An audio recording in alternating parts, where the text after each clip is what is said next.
So How do you get involved in writing a Wonder Woman series, and how long have you been a fan? so that's a great question. I knew Wonder Woman. I've watched the movies here and there, but I was not what you would say an avid Wonder Woman, like read everything, read the comics. That wasn't me, actually. When I was contacted by Random House, who was working with Warner Brothers to develop this series because there was a movie coming out, the Wonder Woman movie that came out in 2020 was coming out, and they wanted to do a middle grade, story alongside it to debut when the movie came out. And so they contacted me, and I was very open with them. And I said, look, I know who Wonder Woman is, and I've watched some of her movies, but I'm not a huge Wonder Woman buff. Like I don't know a lot about her. I'm not an expert. And they said, yeah, that's great that we actually love that, because we want to write a story about Wonder Woman before she knows she's Wonder Woman, while she's still coming into herself and figuring it out. So we prefer someone who isn't bogged down with everything they know about who she'll be, because you're going to be coming from that place. And so it was really, really interesting. I will say I'm an expert now on Wonder Woman. I feel actually like maternal towards her. Like I watched the Wonder Woman movie that came out in 2020, and when she was in danger, I truly felt like it was like one of my kids in a way. Like, oh no, no, don't do that, because I've written her as a kid, and I saw all her emotions. I really connect with Wonder Woman so much now, of course. And so yeah, it was really interesting because I'd never written an adventure story like this before, like quite like this. I like to think all my books have some level of suspense, because that's important for me, for a reader to want to keep reading. But the suspense and the thrill of Wonder Woman is totally different. It is a totally brand new level, and that was really fun to learn how to write and to take on. And even though it is a Wonder Woman story, there's demons and all sorts of stuff happening. At the core, it's a story about a young girl coming of age. It's a story about a girl whose mother doesn't want her to be a warrior. Well, she wants this so much for herself. So it's a story about identity, about being at odds with your parents.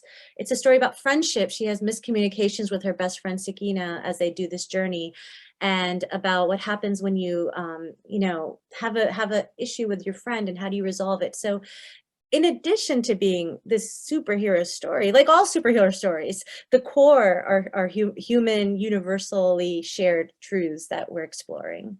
And that was really fun for me to do. You mentioned being worried about Wonder Woman, which I also was.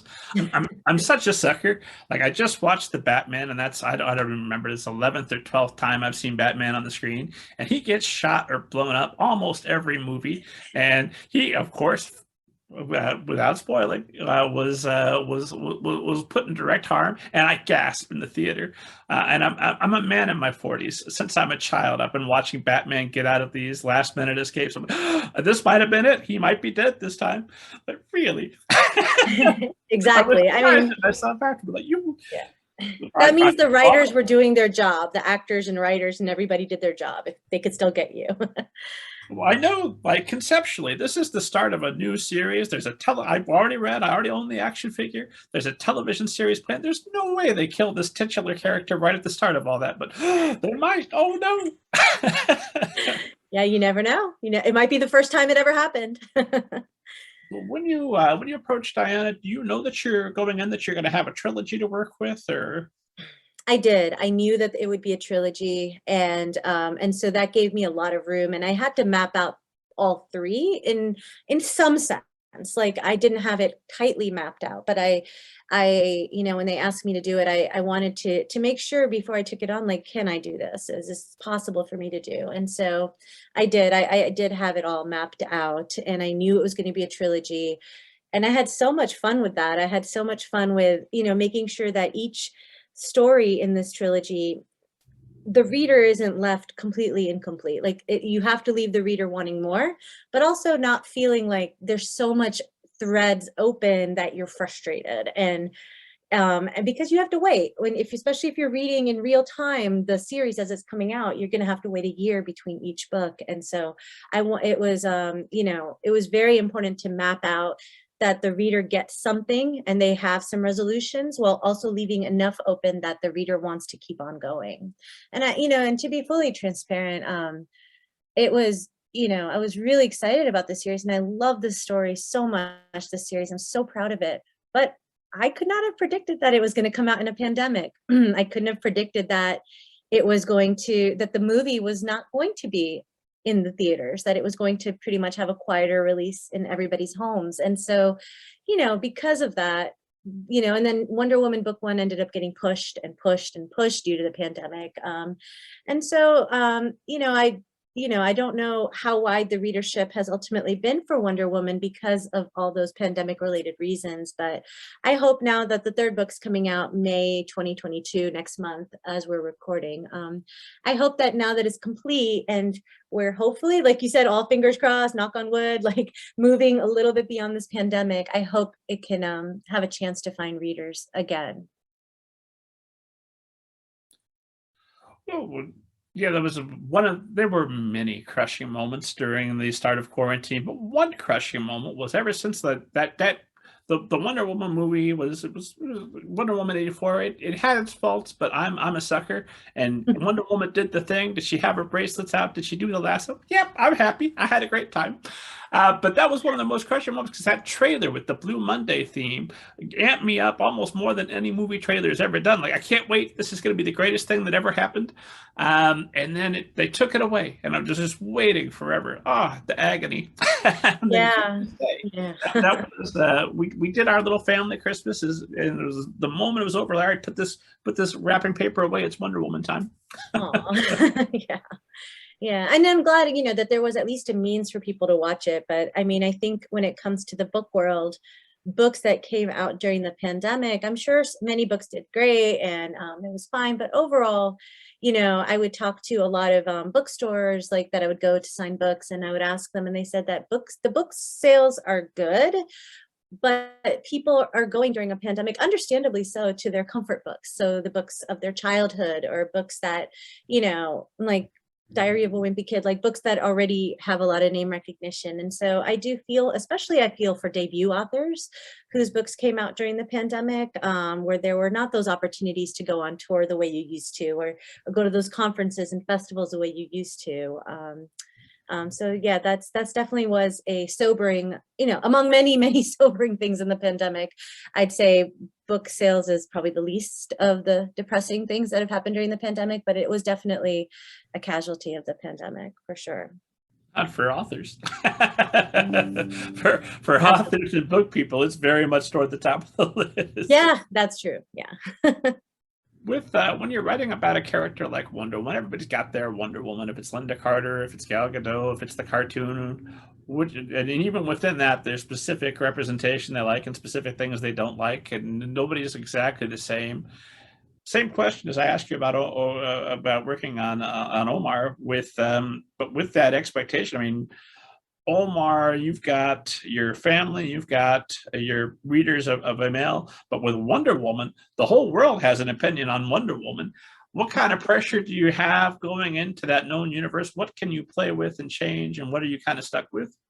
Oh, wow. So yeah, that was huge for me. And I felt so honored. I cannot even tell you how much it meant to me to be invited to be part of this universe, because it's like you said, it's so storied. It's huge. There's so many fantastic authors and comic writers and, artists that have been part of this. And to get to play in that world was absolutely incredible. To get to be one of the creators of many, building out this world and the backstory and the lore. It was amazing, and it was also an amazing responsibility. I luckily there's not a whole lot out there about Diana before she was Diana. There are, of course, there's stuff, but not a lot. And so I was given full reign. I could do whatever I wanted within the bounds of the universe. And I had people there. So I had contacts at Warner Brothers. They would read each script. They would read my outlines to tell me like, oh, that couldn't happen, or that could happen, or, they would. So I always had that safety net of people there who were very, very much in the know of Wonder Woman. And they sent me tons of Wonder Woman stuff, so that, by the time I was done, like I said, I feel like I have a PhD in Wonder Woman now. And so, yeah, so that was really great. But because of the fact that this is pre Wonder Woman knowing who she is, I had a lot of room to play, and that was really cool. But for sure, there is responsibility, and it's funny because Wonder Woman's everywhere, right? Like there's Wonder Woman backpacks and Wonder Woman T-shirts, and so my kids, especially the younger one, for the longest time, they would tell people like, my mom made Wonder Woman. My mom, see that backpack there? That's my mom. And I'm like, yeah, kind of, sort of. Yeah. I mean, I am part of that world, but I wish Wonder Woman was my idea, but I just get to play in her playground. But that was really cool for my kids because all that product, and they were so proud. So that was really neat. When you sit down and work on the story, did you put on like a tiara, keep a lasso handy? Do you listen to the one of the theme songs, either the Hans Zimmer music or the what do you do to get in that mindset? Or is it all I'm just dealing with young Diana, so you put it all aside?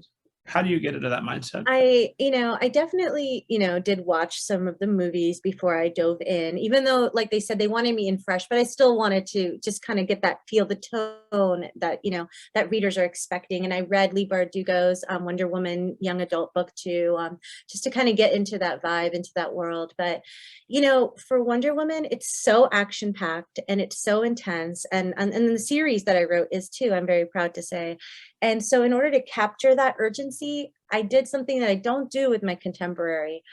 I wrote each first draft for each of those books within a week, meaning that I worked on it from the time I woke up to the time I went to bed. It was luckily during the summers, most of those books came out. It was a lot harder during the pandemic because the kids were home, but I managed to make it work.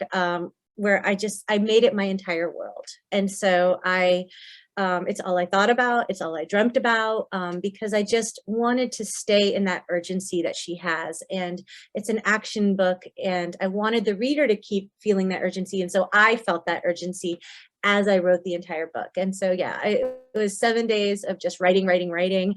And then I collapsed in bed and slept for, I think, 24 hours because that's a lot of writing. And I don't do that with my other books. That's not something, I don't know if I'll ever do it again, but it was very effective for me with Wonder Woman, to get that urgency, that tone and that mood into the story. Well, do you feel that the trilogy is about to be complete or will be complete by the time a Steamed audience is hearing this? Go get it, a Steamed audience. It's available for you now.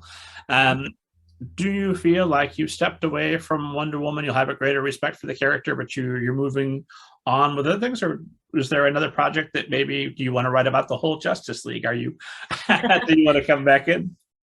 I love to keep doors open because you never know. At the moment, there's no plan for any other Wonder Woman stories from me. I have a lot of my own story ideas. I'm kind of bursting at the seams with my own ideas at the moment. And so I want to see all of those through. And I have been during the pandemic homeschooling my kids, which has definitely made how I prioritize what I work on very differently because they're home.